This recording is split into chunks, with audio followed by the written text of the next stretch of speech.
You've just seen me playing the guitar with a backing track through the ActivPanel. I'm going to show you how to do that.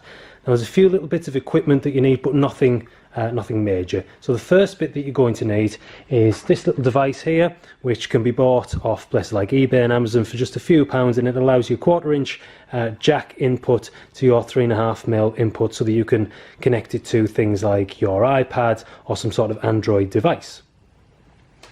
Next, we've got a 3.5mm audio splitter here, which separates 1 into 2.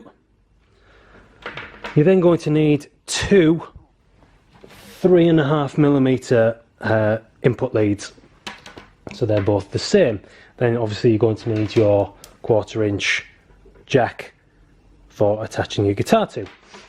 The first thing that I'm going to do is to connect my 3.5mm audio splitter to the mic input on the side of the ActivPanel. This will then give me 2 audio inputs. I'm going to plug one end of one of my 3.5mm audio cables into one of them, and the other end into the headphone socket of the guitar controller device. The 3.5mm end of the controller device is then plugged into the headphone jack of the iPad. I'll plug my 1/4" cable into the controller and my guitar, and then this will amplify the sound of the guitar through the iPad, which then runs through the speakers of the ActivPanel. For the backing tracks, I'll take my other 3.5mm audio cable and plug it into the spare input on the audio splitter. The other end is going to go into my phone, into the headphone port, where I'm running a backing track app called Backtrack.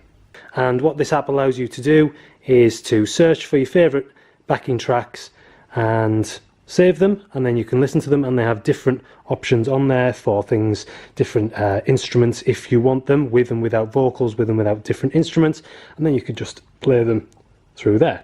The main piece of equipment though that you're going to need is a device that will act as some sort of head of your amplifier.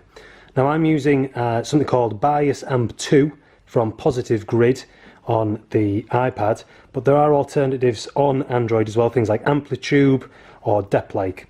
Once you've plugged all those things in and you've connected your guitar to the controller device, then you're ready to just press play and off you go.